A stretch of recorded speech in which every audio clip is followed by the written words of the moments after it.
How's it going on, everybody? Welcome to episode 130 of the Shula Bowl podcast. I am Jake Gibson, and yes, we've missed a couple of weeks of football for both the FIU Panthers and the Florida Atlantic Owls, but with Weekday CUSA on, it gets a little complicated scheduling, recordings, and all that, but now we're back as through the rest of the college football season. We got nothing but Saturday contests for both the Panthers and the Owls, and dare I say, this week, a couple of winnable matchups for both teams. For the Owls, they're at home taking on the Tulsa Golden Hurricane. For the Panthers, they're taking on the Middle Tennessee Blue Raiders up in Murfreesboro. So let's start off with what's going on in Boca Raton as the Owls get ready for Tulsa.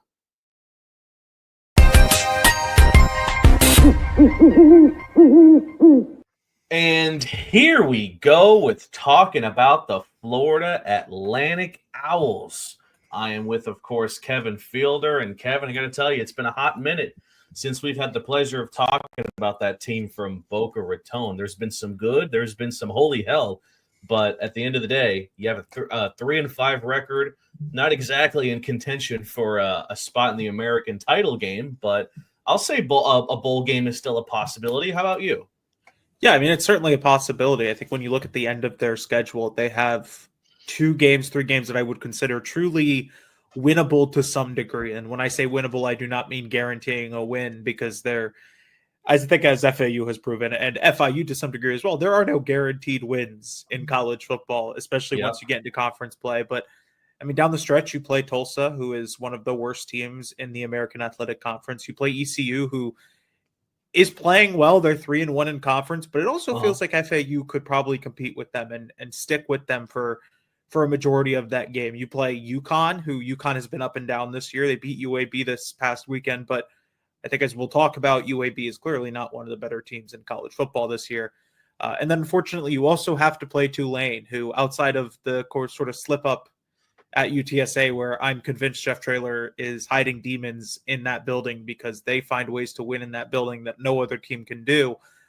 Tulane, has been one of the better teams in Group of 5, and they're still a contender for a potential playoff spot. So you would rather not have to leave it all up to the Tulane game. You would like to just handle business in those 3 other games, but you've got 3 games that you could win if FAU figures some things out, hopefully during this bye week that they just had to head into this last stretch of the year. And I tell you, I can tell you from personal experience, don't mess with UConn. They are one tough nut to crack. We found out the hard way. You do get them at home, though. Maybe that can work towards your favor. Than Tulane. I mean, Tulane, former SEC. There you go. That's all you need to know about them. But all right, then. So let's quickly. I believe the last game we talked about was Rice. So let's go over the UAB blowout win and the USF blowout loss. But between those 2 games, which one do you kind of feel more that you learned more about the team? I mean, you dropped 53 points against UAB, give up 33 points though in the process. It wasn't a narrow win, but it definitely felt like the Owls could have done a bit more damage there. And then the USF win, well, unfortunately, they were kind of all over the Owls late. I want to say second half, they really started to get away from them. Which game did you really learn more about the team? I think you learned a lot in both of those. In the UAB, when you learned what FAU could be, you sort of learned the ceiling of what FAU is. When you look at how they played and how they were dominant for a majority of that game, and the scoreline may say something from watching the game, it was truly an FAU blowout through and through. They were the better team. UAB looked far outmatched. Then you flip it over to a week later when you play USF, and FAU was competitive for a majority of that first half. It was not like they were completely blown out of the water. It was like they just couldn't execute on offense. And that's been the frustrating thing from this year, is that they're competitive for points of the game, but then when you need to be competitive and when you need to find ways to close the game out, you just can't do it. And they didn't do that against USF. And when you sort of dangle I like to say this, when you dangle the donut in front of USF, they're going to take the donut. They're good enough to do that. They're good enough to do that, and they're good enough to steal 3 more from you in the process. And that was really what the second half was. It was like it was 27-7 in the second half. USF, when the game was out of reach, scored 17 in the fourth quarter. It proved which team was competing for a playoff spot and which team was struggling. And I think we saw the reality of where those two programs were, in terms of their rebuilds, in terms of their processes, in terms of where they sat in the American Athletic Conference.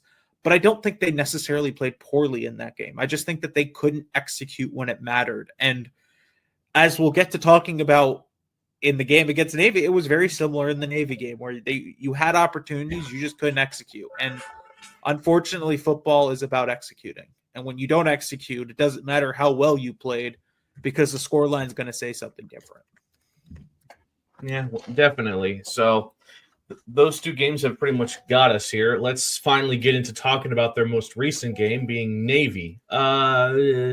Let's just get right into this. This obviously wasn't the first time that the Owls took on an offense that lives and dies by the option. They obviously took on Rice earlier and, ended up winning. The same couldn't be said for Navy, who is turning out to be one of the better teams in Group of 5, Group of 6. So to put up 32 points against them, even in a loss, is not too shabby a performance from the Owls. Certainly better than a lot of people thought that game would turn out for the Owls. Yeah, I mean, they played well against Navy. Like, I hate that they played well because it really felt like they could have won that game. And that's what's so frustrating about it was they had so many opportunities in the second half where they were able to, create turnovers, create good field position, create advantageous situations for the offense. And every time they got there, they stumbled. They would turn the ball over. They'd punt the ball. They wouldn't be able to score the touchdown that they needed. They were, for most of that second half, felt like down 8. Kind of in a position where if you just got one more stop, you'd be able to tie the game and make this a whole new ball game. And they never were able to tie the game and make that a whole new ball game. And then, Navy pulls ahead late. It's whatever, stuff happens. But it's been the frustrating part of this entire season to me and to a lot of the fan base is just like they've never been fully consistent. And the hope is that this last bye week that they had after the Navy game sort of course corrects some things, but they've always been right there and haven't been able to pull ahead. And it's just like the hope is that now with the last 4 games of the season coming up that you were able to figure out some of those things, because the truth is, I mean, the games don't get any easier. The stakes don't get any lower. But if you just play a consistent football game, you can beat any team on the schedule. I think they've proven that with the Navy game, with the Memphis game. The Navy game in particular, where they were competitive and they were within that game and you were continuing to think they may have found a way to pull it away. And then Blake Horvath, who is one of the best quarterbacks in college football this year and a dynamic runner in and of himself, just found ways to impact the game late where FAU didn't have an answer. So that pretty much sets us up to where the Owls are here now. So let's sort of dig into how the team really looks. And, let's start off with Veldkamp. Yeah, he's your guy at quarterback. The 17 touchdowns look really nice until you sort of put it on a scale with the 11 interceptions. Definitely not one of the highlights for Veldkamp so far this season. But at this point, how would you sort of dissect what he still brings to this offense? Because he is still, I would say, one of the higher tier quarterbacks in the Group of 5, Group of 6, but this doesn't feel like the exact season, at least now, that a lot of FAU fans were really hoping that he would bring to the Owls. Yeah, you kind of have to live with the turnovers, I think. Just the truth is, like, they're not going to leave. You're going to get negative plays with Caden Veldkamp. The hope is that you have enough explosive plays. And the explosive plays have not been an issue for this offense. Explosive plays through the passing game has not been an issue. They have 3 really talented receivers in Wasad Wahim, Easton Messer, and Jayshon Platt. They have a dynamic tight end in Mike Kirch, who has had big moments throughout the season. But on the other side of things, they've had the turnovers. They've had some of the issues. The biggest one they have is they haven't had a running game.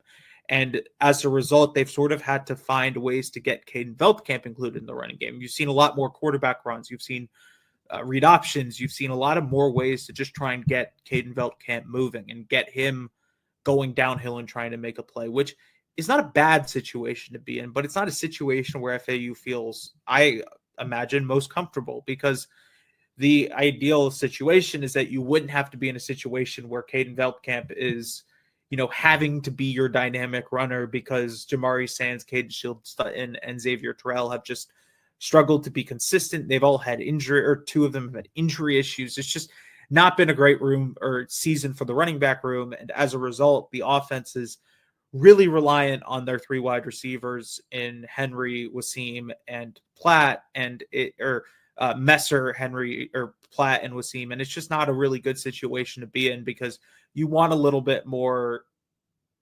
diversifying of the offense. And right now they just don't have that. Without a doubt. Rushing wise, I'm struggling to figure out who is the leading rusher for Florida Atlantic right now. Obviously, you have Sands, who has been Mr. Reliable. Then you bring in Shields and what he was able to do in these last few games against UAB and South Florida. Not too shabby. We'll talk about the running game for FAU specifically, how it maybe has shifted since the start of the season to now, and who, in your opinion, should be receiving the majority of the snaps moving forward. Does Sands hold on to that, or do you give Shields maybe a bit more time to flesh out here? I think it's going to be a backfield between Jamari Sands and Caden Shields-Dutton, and I think that they're going to have to figure out a way to get one of them going and just ride that hot hand in whatever the game is. Because the truth is, both of them have been inconsistent. Caden Shields-Dutton has been solid at getting the I guess, sort of dirty yards, and he's averaging about 4.5 yards per carry, but he doesn't have a very long run. He has no runs over 20 yards, which to some degree you need the explosive plays through the ground too. You want some 30-yard runs. You want some 20-yard runs. And Jamar Sands has been the only one capable of providing that on the ground this year. He's the only one with a run over 20 yards. And so it'll be interesting to see how they sort of adjust things after the bye week. Maybe you try and just get a little bit more creative in how you dress things up, or maybe it's I don't know what the change is exactly, but there has to be a change to try and get a little bit more consistency in that room. So you're not heavily reliant on just the quarterback to make things happen, because that's not a situation where any team is going to find success. Definitely there. Is Easton Messer, in your opinion, has he done enough to be maybe a first team All-American? When I say American, I mean American Conference, a wide receiver. I mean, I feel like there is plenty of talent to be found in this receiver core. Platt, especially recently, has really shown that he can be a reliable go-to getter for this Owls team. So talk a bit about that. Would you say that's the certified 1-2 duo at this point, being Messer and Platt? I think, yeah. I mean, I think those two are probably your more consistent receivers. Platt gives you the dynamic play down the field. Easton Messer is Caden Veldkamp's favorite target within 10 yards, and he's going to be the guy who you sort of force feed targets to. You try and get him the ball a lot, and they found a lot of ways to get him the ball, through screen passes, through drags, through crossers, through just sit routes, through a lot of different ways to just have him move the chains. And he's not going to be a guy who gets a ton of yards after the catch. He's not going to be a guy who gets a ton of touchdowns, but there's a reason why he has almost 70 catches on the year and why he has over 600 yards. The truth is, he's their most reliable target to keep the chains moving. And in some ways, he sort of serves as like an additional tight end in that sense, because while the tight end would be the one to sort of move the chains, when you go out to this sort of 4 wide receiver package, which they've ran a lot, it now becomes the Easton Messer sort of short target. And that's a situation where he's been really consistent, and I don't think that's going to change. Then you have Jayshon Platt, you have Asad Wasim, who are your dynamic big play threats. They're going to be the ones to get you the consistent 40-yard, 30-yard catches that sort of can change the pace of a game or change the entire complexion of a game. And that's something both of them have done really well this year. So let's move on now to the other side of the ball. And Kevin, they give up the second most rushing yards in the American, only behind Charlotte, but Charlotte is Charlotte, and I guess it would be wrong of me not to mention the 36 points per game that they've also given up, which I believe is the third most in the American up to this point. I mean, back-to-back 40-point games allowed by the Owls. Granted, 2 of the best teams in Group of 5, Group of 6, I understand. But let's start with the trenches specifically and the rushing yards allowed. Where do you think that really falls on the Owls defensively? What's really gotten them hot and bothered? Is it just the fact that they've taken on some of the best running teams in Group of 5, Group of 6, or is there a bit more to it than just that? It's kind of twofold. First of all, they've played some of the better running teams in college football in the Group of 5, and Navy, who ran for close to 400 yards. It was 397 at final count.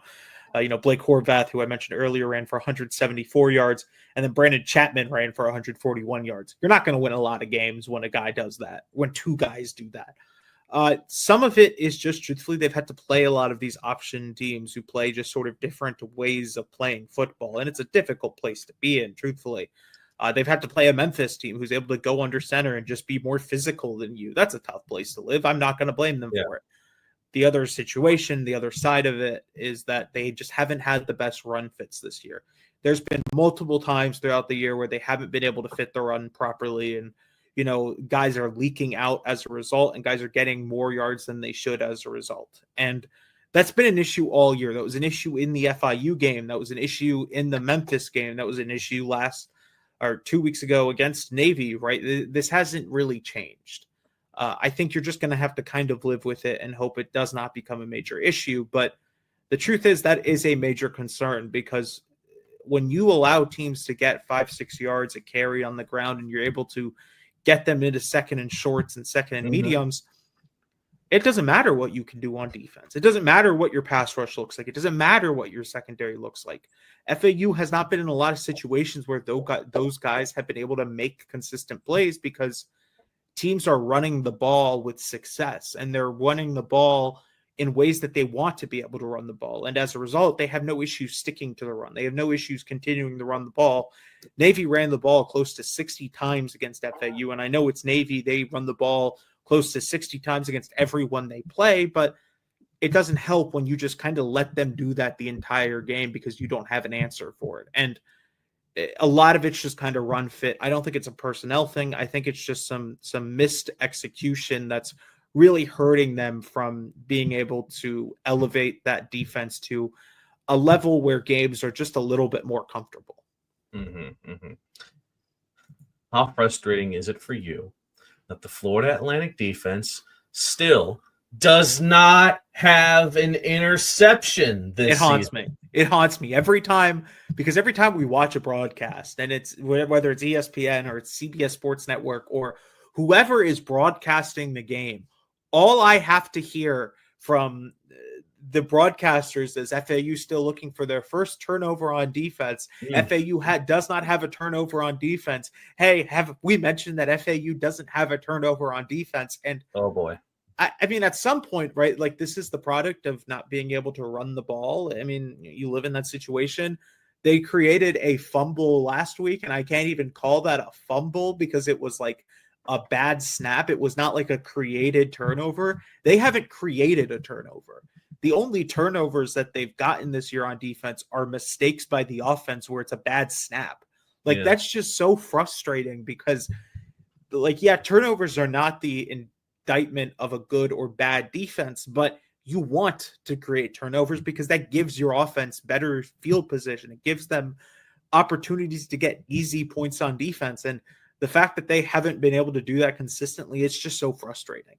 It's so frustrating because you want to be in a situation where that doesn't impact you, because you want to be able to create some turnovers so that you get the ball at the 50-yard line, get the ball at the 30-yard line, you get the ball in good field position. And instead of having to travel 75 yards, you're only traveling 50 or 30 yards. And it's a lot easier of a situation to be in if that's the case. Without a doubt. Let's move on now to the Tulsa Golden Hurricane. There are no hurricanes in Tulsa. What are they on about? But one thing they are on about, it's playing not so great football. 2-6, their current record. They had what I can only describe as an FIU over Miami kind of win when they took down Oklahoma State. FCS win before that, but they've lost 4 straight. But at least they got a little closer this last time. Overtime lost against Temple. Talk a bit about your synopsis of the Golden Hurricane and what's not really been working for them. I still can't believe they beat Oklahoma State, because I think if you had showed me that game and just put 2 like blank jerseys on both teams and didn't show me the logos, I would assume that Tulsa is a good football team. I would have assumed that they were a competitive football team that has no issues winning games, and you know what? They're probably a bowl eligible team. Instead, they're 2-6 or 2-7 and have not won a conference game yet. I can't explain it. The truth is they don't have a lot of answers on either side of the ball, especially on the offensive side of the ball. And they've gone through 2 quarterbacks. They haven't had a consistent run game. I think they have 2 solid receivers in Zion Booker and their tight end Brady Foley, who Foley is going to be one of the more tougher challenges for FAU in terms of facing against tight ends, because they really haven't had to face a really good tight end since week 1 against Maryland. But this is a bad offense. This kind of reminds me of the UAB game in a sense where both these teams, while FAU is, struggling, you feel a little bit more confident about where FAU is. And I don't feel confident about where Tulsa is, because by every major statistic and every advanced number that I look at, they're one of the lower teams. They're in like the 120s for most of those stats. And if you're in the 120s in college football, you're not going to win a lot of games. And so I just truthfully, and I don't want to, again, any given Saturday, Tulsa could come out and they've proven that they can play a game against a Power 4 opponent where they have this momentum and they're able to carry that momentum. But the truth is, these last 4 games, they've been competitive against Temple. They were competitive against ECU down the stretch. But the Navy game and the Tulane game, they were not competitive in those games. And so I think Tulsa has a real fight. I think that they're a really feisty, competitive team where you won't be able to pull away from them down the stretch. But I think if you just play your game, you can win that game, as opposed to what Tulsa can put out there. Just truthfully, with where Tulsa is in their rebuild, Trey Lamb needs another year of putting this all together, because he's a good coach, but this is not a roster that's built to win in the American. Well, what's the scariest part of Tulsa? The part that really makes you feel like, above anything else, they can give the Owls headache in your specific category? I think it's Zion Booker and it's Brady Foley. I think they're both able to make big plays. They're both able to create big plays through the air. Their quarterback has not been awful. Their new one has not been awful, but it's those two things. It's those two receivers, and it's the fact that they've been scary against teams. They've been this sort of scary team against ECU, where it was like a 7-point game late, and to Temple, where they took it down to the wire. Like it kind of scares me when a team's that competitive, because it feels like they're just kind of waiting for that moment to take advantage. And you don't want that moment to be against you. You certainly don't want that moment to be this Saturday, but they've been proven that they can make those moments. And man, you really don't want that moment to be this Saturday. Yeah, definitely. All right, I'll flip it around then. What's the one aspect of this Florida Atlantic team that you think is going to feast on the Golden Hurricane on? I think it's going to be Caden Veldkamp. On defense, I think they're going to create pass rush. They're going to be able to put Temple in bad situations. I think their running game or their run defense can finally get figured out. But the thing that really encourages me is that I think Caden Veldkamp can have a really good game. And Caden Veldkamp can be in a position where you're getting explosive plays, and it's not a close game down the stretch because you've scored 40 points. You've put yourself in that situation. That's kind of the most inspiring or hopeful thing I have, because that's kind of what you need to do, because this defense has been at Temple or Tulane's or Tulsa's defense. There's too many T teams in the American. Has been advantageous this year. Ray Coney is one of the better linebackers in college football. He has close to 100 total tackles. Elijah Green has 5 interceptions this year. He's a legitimate ball hawk. They have talent on defense, and they can keep games close as a result. And so as long as Cade Veldkamp limits the turnovers, I think this is a game that FAU can cruise to victory. But again, I say that knowing that Tulsa has kept other teams tight down the wire, and they've found ways to be competitive. No interceptions, you're feeling? I don't know if I could say that, because I've probably said that before on this podcast, and then he's thrown an interception. So I'm going to say he throws one interception, because I feel like it's just probably likely that he throws one. I mean, 17 sacks for Tulsa. They do get to the quarterback at times this season. That ain't too shabby. So take away the interceptions. What's the one thing the Owls need to avoid doing more than anything else against Tulsa? It's exactly what you mentioned. It's stopping their pass rush. They have 2 really good defensive linemen in J.Dan Burnett, who has close to 7 sacks this year, Byron Turner Jr., who has 4.5 sacks. They have front 7 talent between those two. Ray Coney, who I just mentioned.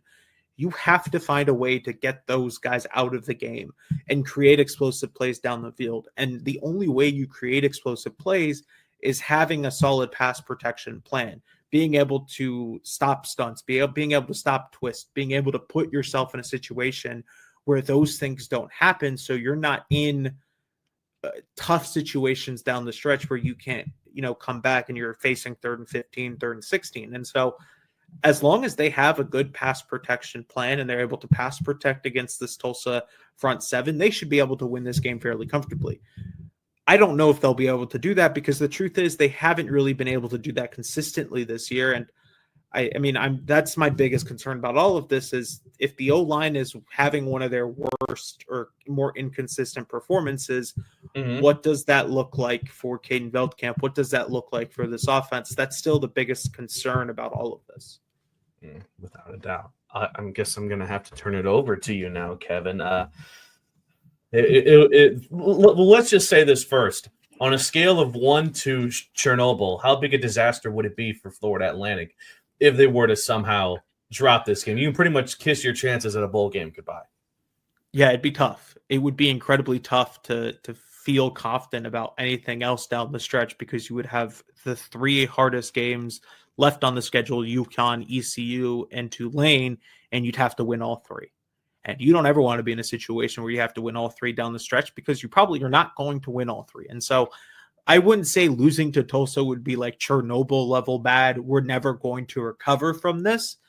I think I'd put it at like a 5 or a 6, though, in terms of panic, in terms of concern, in terms of what does the future look like. The truth is FAU has been able to win the games they're supposed to win in conference. We look at Rice, we look at UAB.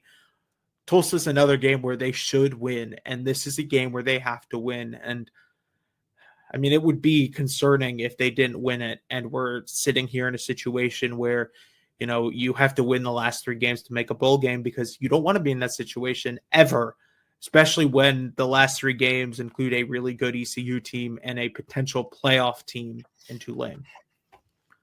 So now I will actually turn it over to you. Give us your final score. Who's going to win this game? And aside from Veldkamp, who's going to be the X factor that will ensure that this won't be a close game? Yeah, I mean, I think it will be a close game down the stretch. I think Tulsa has proven that regardless of who they're playing, they're going to keep games close. And you look at the ECU game and you look at the Temple game as examples of that. Those were 1-score games in the second half late, and ECU found a way to pull ahead and make that a 2-score game. Temple had to win a nail-biter. I think this is a competitive Tulsa team, which is all you ask for in year 1 of a rebuild for Trey Lamb. Yeah. And I think FAU will have to sort of fight and claw and find something down the stretch to win. I think FAU does win. I'm not concerned about FAU not winning this game in that sense, but I think it's going to be a close one, and I think it's going to be a high-scoring one. I have FAU winning 42-37, so a 5-point win. Not incredibly inspiring, but it's a win nonetheless, and that's all you can ask for from FAU. In terms of an X factor outside of Caden Veldkamp, I sort of look to 2 guys, Jayshon Platt, the wide receiver, who's been one of their more dynamic playmakers this year, and then running back Jamari Sands. This is kind of the perfect opportunity to get that run game going down the stretch and having a game where you can look at it and be like, okay, this is what the running game can look like. Running game is very much a momentum thing. If you can create something on the ground in one game, it can carry over to the next game. And it would be incredibly encouraging.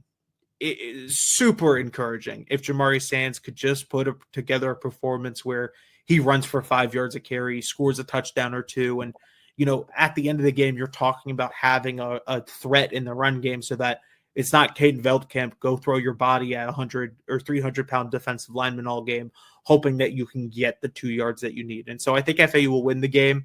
And then X factor, it's going to be one of Platt or Sands. I lean towards Platt, but it wouldn't shock me if Sands has a good game. Is that almost a bad thing if it's a close win? Because it feels like you gotta just win.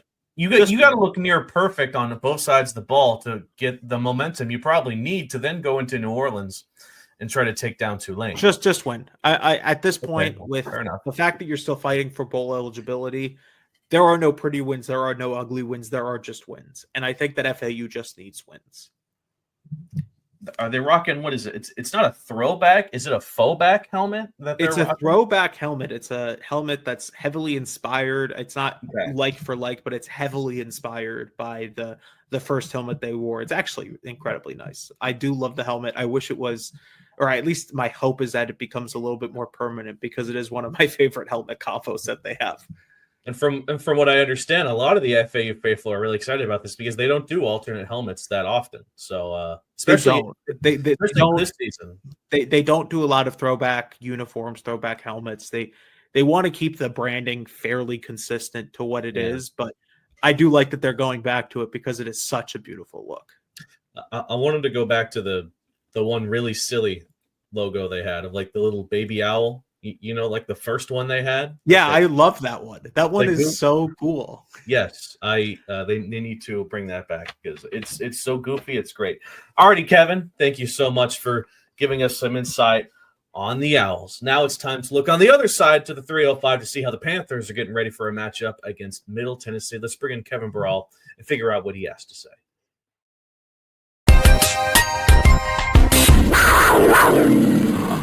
And hello, as we continue on here in the Shula Bowl podcast. It's time to look at what has gone on in the world of Weekday CUSA. It's certainly a whole wild animal there in the college football landscape. So Kevin Burrell joining me now. Well, we got to go over it. A full month of weekday football for your FIU Panthers. So a win, a few losses. Are you ready for this to end? Are you ready to just go back to the holy days of Saturday evening football? Yeah, I'm excited. I'm glad we're going back to Saturdays. Don't hate Weekday CUSA, but after a while it gets a little bit too much, and you just hope like, all right, let's get this over with. Let's get back to Saturdays, which is what's going to happen. A 3 p.m. kickoff against MTSU, Middle Tennessee State, 2 p.m. local time. So yeah, I'm looking forward to it. We have a few games to sort of backtrack and talk to as far as how FIU has gotten here, but let's just start off with some talk here. You're 3-5. I know another team in Florida that's also 3-5, and the situation here is you don't have a whole lot of games left to get into a bowl game, which I know is what the FIU faithful want to do. I mean, at this point, taking off the fanatical glasses and putting on your thinking cap, is this actually possible for the Panthers at this point? Considering, I'd say, a couple winnable games here, MTSU, Sam Houston, but then you have two of the top dogs in CUSA, Liberty and Jack State. Can they actually get to 6 wins realistically? Realistically, yes. I mean, you just really have to hope that you win one of Liberty or Jack State, right? You have to go 3-1 the remainder of the way, or you could go 4-0, which would be pretty great. So, meaning 7-5, which is what we predicted at the start of the season. So, but honestly, like, you would hope you win both road games. I think you will. I think you have a really good shot at it. Sam Houston has not won a game. You would hope they have at least won one game by the time we go into that final game of the season. And then Middle Tennessee, definitely a good team. Better than the record would show, and it's definitely a tough place where FIU's had a lot of struggles playing. They haven't won there since 2011. I was 6 years old in 2011, so that should show you how long it's been since FIU last won at Murfreesboro. So that'll be tough on its own. Then obviously you have to go and take on Liberty, who just dropped almost 60 on Delaware, and Jack State, who's been Cam Cook University. They've ran all over every team in the conference so far. So will be tough, but it's possible. It's definitely possible, and FIU could string a couple wins here in the next couple of weeks. You're looking at a possible bowl game. Without a doubt. You'll need to fact check this, Kevin. When was the last time FIU won more road games than home games in a season? Because it feels like there is a possibility that that could actually happen this season. Am I crazy for thinking that? No, you're not. And I think that is something I could look up. I want to say it was 2019 or 2018. That was when I was a freshman. Are you serious, Kevin? They went 4-1 on the road. So they won 4 games each. They did have a better road record in 2018. 4-1 on the road, 4-3 at home. So I mean that they won more games than they lost. Damn, we're gonna have to go back for this one. I'm going back 2015, 2014. We're getting to some diabolical years here, Kevin. 2014, 2012. It was 2012. They went 2-4 on the road, 1-5 at home. All right. Well, let's figure Not this good out. regardless. Figure I can this check out. 20. I can check 2019 real quick though. What? Oh, never mind. They went 0-6 on the road. They went 6-1 at home. Remember, the Miami game is considered a home game. That's Technically 1-0, and Yeah, I know. Okay, then. So we got that out of the way. Let's talk about the last 3 games that FIU has played, and we'll just start off with the big one, the Western Kentucky game, Kevin. Oh my gosh, the Panthers actually did it 25-6 over the top dogs at Conference USA. How, just looking back at that game, how absolutely insane was it that FIU has pulled this off, considering what sort of happened after? It feels like they reached the mountaintop. They broke another long losing streak to a team, but I feel like they haven't replicated that in its entirety in either their next 2 opponents against Kennesaw State and Missouri State. Yeah, you said it. We'll just go through all 3 real quick. Obviously, starting with Western, big one, right? Like going into Western Kentucky, a place where you really hadn't won in a while. You hadn't beat Tyson Helton ever since he took the job.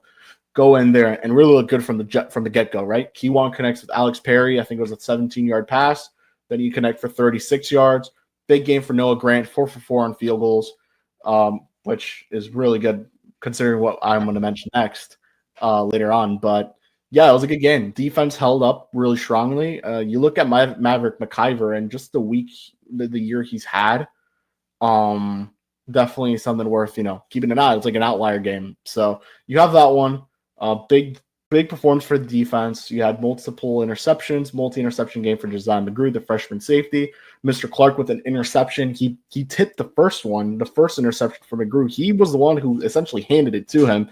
So you look at that one. Then you go to Vice tonight. You feel good, and unfortunately, you lay a goose egg. A lot of self-inflicted penalties, which is what again happened at Missouri State. A lot of pre-snap penalties. And then you just let Kennesaw State really just run explosive play after explosive play. I think that really doesn't do a lot of explosive plays. Ran a ton of explosive plays on FIU. 5-yard, what should have been a 5-yard gain turned into a 76-yard rushing touchdown, or a 5-yard pass turned into a 70-yard touchdown. So that can't happen. It didn't happen against Missouri State, but unfortunately, the Mo State got the best of FIU in that one. Tough one, 28-21 loss. Joe Pazanski got into the game towards the end because Kewan got kind of banged up there. And he led them the way down to a touchdown, and FIU's defense did what they had to do, forcing the fumble to get the ball back. Fortunately, didn't get anything going there. They had to punt it away, and that's when Missouri State kind of put it away. So a game where you had 8 penalties for 70 yards. Kewan looked all too great. Keyshawn Owens was essentially blocked out of the play, stopped. Only 55 rushing yards, which is a season low. So, yeah, tough one for FIU, tough 2-game stretch, but a really good opportunity to bounce back on the road in Murfreesboro, and they have a good opportunity to do that. I mean, it's a team that's 1-7, hasn't done a lot this season, so FIU is in a sticky situation, but they're in a good situation at the same time where they're going to be favored in a couple of these games. We all need to be positive. So positively compare and contrast the Western Kentucky game to the last 2. What have they still been doing right? What's still been clicking since the Bowling Green game? And in some aspects, what have they done even better than in that game against Western Kentucky? If you can even think of anything at that point. No, there's not a lot. I mean, clearly Keyshawn did have a very nice game against Kennesaw State, right? So that's good. Anthony Carey continues to show some signs of being a really good running back. Next year, obviously, when KJ's gone, it's going to be the Anthony Carey show, assuming he stays. So that'll be huge. But, aside from that, it's just been tough. Johnny Chaney's had a couple of good games. I know Derek Mason, the Blue Raiders head coach, mentioned him quite a bit in the press conference leading up to this game, and so did quarterback Nick Vadiata. So they're definitely keeping an eye out on him. He had a really good game against Kennesaw, had a really solid one against Mo State. Shamir Sterling, another guy who had a really good game against Missouri State, 10 total tackles. Had a pass deflected. FIU, it felt like that Missouri State game, they were so close to just breaking through for a big play or a big interception or a big defensive play. Unfortunately, it never happened, up until the end when they had the forced fumble. But, I think it was like 6 or 7 passes deflected off of quarterback Jacob Clark.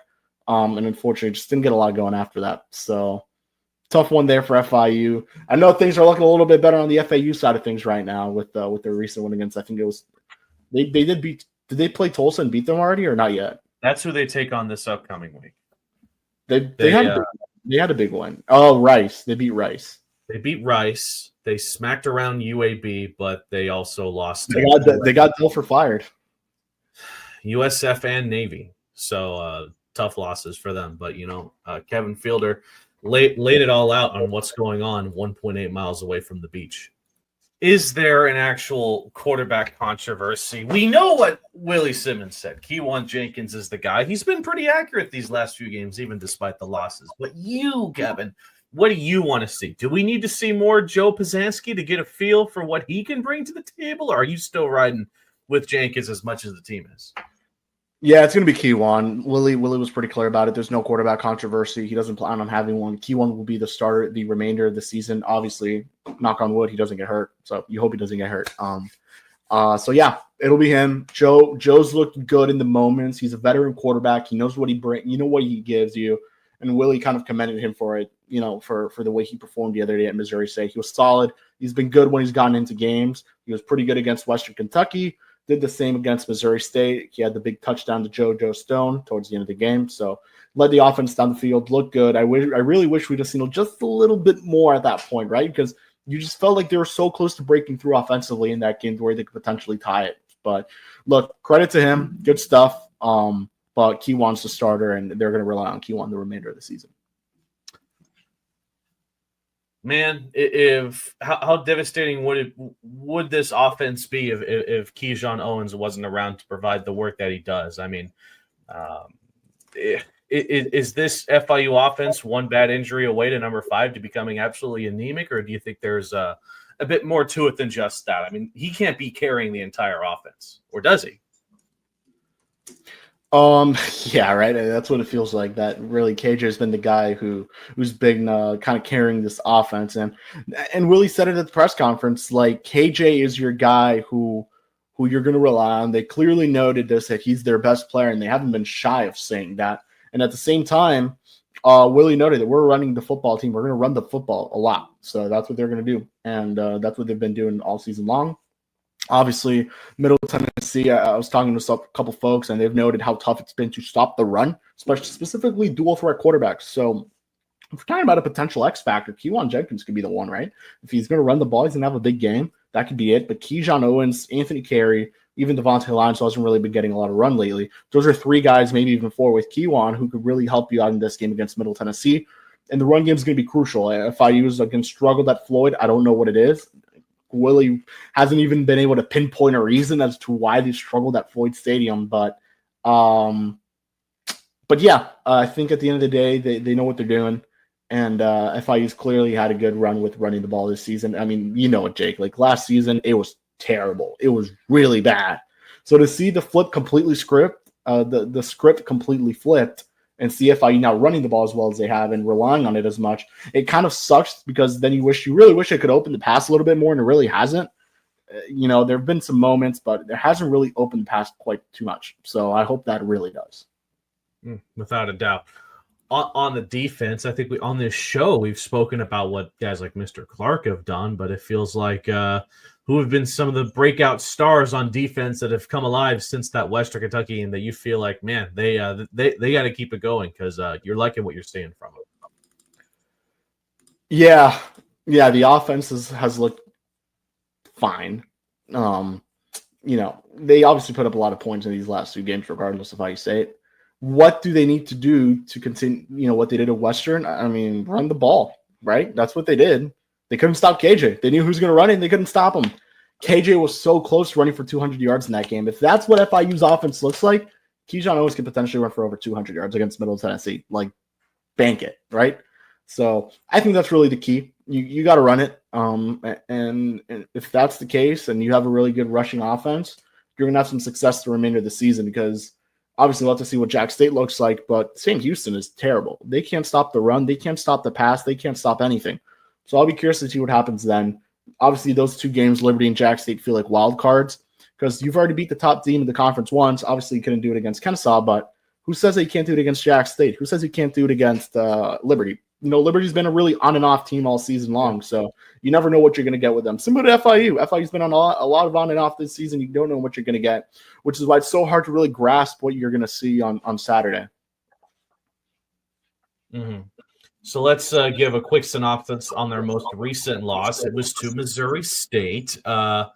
We all know revenge is a real thing in sports. Yes, we know that. What Shamari Lawrence did to the Panthers should be considered a crime. But did it feel? What was the most concerning part of that game where it feels like we're at this point in the season, but they still haven't cleaned that up yet? Yeah, it's the self-inflicted penalties. I think that's the first one, right? Like, you can't have that happen. You cannot have that happen. And Williams noted this after the game. He noted it at the press conference. He kind of really seemed like he really wanted to talk about it, and he did. And he let his thoughts go out there. And then you look at Shamari Lawrence, who really just exploded for this FIU team. And that will be the last of the revenge games this season for FIU.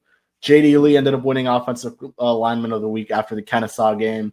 You had the game for a couple FIU guys at Bethune-Cookman. I think that's it. That's it. Oh, and you had Jackson Lee against FAU. He lost. So the revenge games are over. You'll go the rest of the season without seeing a revenge game, which I'm excited about. So, yeah, Lawrence was really good. Definitely shows that FIU is going to have some struggles to stop the run, give up a lot of yardage, give up a lot of chunk plays, which has certainly been a struggle recently.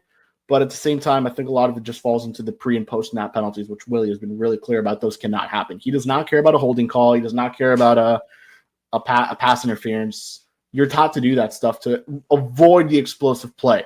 But when it comes to, pre and post, that can happen. He calls those sins, which if you're in if you're a religious person, sins are not good. Yeah, no, I'm not going to argue with you there. That's definitely the case. Let's get into the Middle Tennessee Blue Raiders. We were all young and still going through either middle or high school, maybe even elementary, the last time the Panthers won a game up there at Floyd Stadium. But what really makes this feel different this time around? I mean, 1-7 Middle Tennessee doesn't exactly strike fear into the hearts and minds of people everywhere. What's the one thing about him that you feel like, damn, Panthers should really take advantage of that? Yeah, you said it. 1-7. I think that's it, right? Middle Tennessee's struggled on offense this season, really never being able to find consistency, but it kind of goes back to what we've seen last year from this FIU team, right? A lot of one-score games that Middle Tennessee just hasn't been able to break through.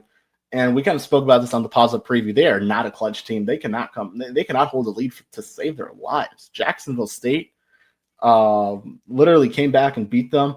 They lost a couple other games where they were leading and they lost. So, yeah, Middle Tennessee is a solid team. I do think that what Willie and a lot of these people said, that the record doesn't speak for itself. I think that's true. So just that, honestly, and that's the big thing I'm looking at. Like, will who's going to be the hungrier team? Will FIU be the hungrier team, or will Willie Simmons be hungry? Will Derek Mason be the hungrier coach? Like who's going to want to go out and really play? And that's kind of what I'm looking at.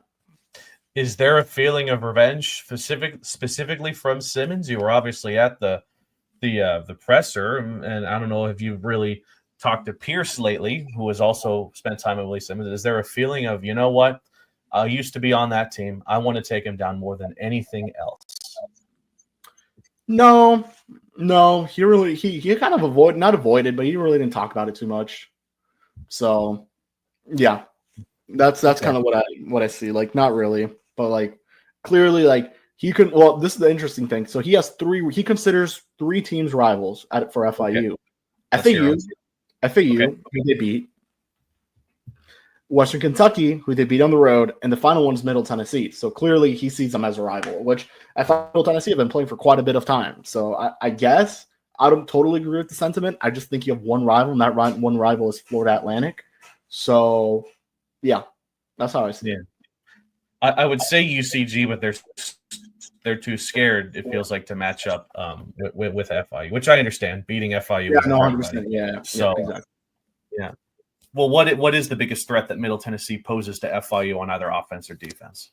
I think it's their quarterback. Nick Vadiato is a solid QB. I think he's a good quarterback. He's an experienced quarterback. He has played FIU more than any other quarterback in Conference USA. He has the most Conference USA games under his belt. So his first collegiate win as a starting quarterback came against FIU, where he blew the brakes off of them.